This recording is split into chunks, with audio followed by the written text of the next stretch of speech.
এরপর যে কোশ্চেনটা আমরা আলোচনা করব সেই কোশ্চেনটা দেখো 2 নম্বরের কোশ্চেনটা। আহ এই 2 নম্বরের কোশ্চেনটা এটা একটু কমিয়ে নেব। এখানে কি বলেছে, এক ধরনের পিতলে তামা ও দস্তার অনুপাত 5:2। এই ধরনের 28 কিগ্রা পিতলে 4 কিগ্রা তামা মেশালে তামা দস্তার অনুপাত কি হবে? তার মানে তোমাকে কি দিয়েছে দেখো, তোমাকে দিয়েছে একটা 28 কিগ্রার তামা প্লাস দস্তা একটা মিশ্রণ আছে, এবং এই মিশ্রণের অনুপাতটা হচ্ছে 5:2।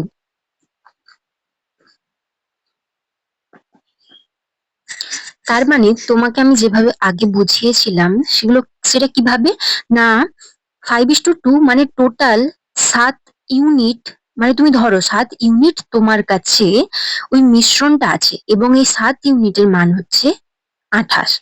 কেমন?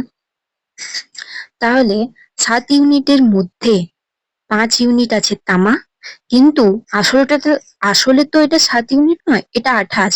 28 দিয়ে গুণ করব।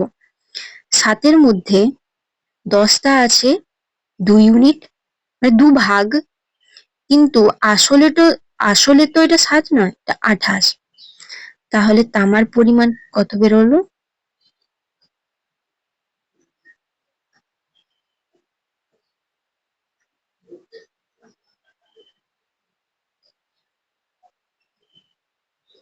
এরপর এরপর এতে 4 কিগ্রা তামা মেশানো হয়েছে। এটা তামা ছিল 20 প্লাস 4 ভাজিত 8, এটা হলো তামা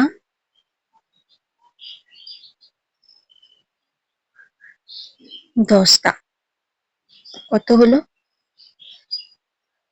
2 দিয়ে ভাগ করো।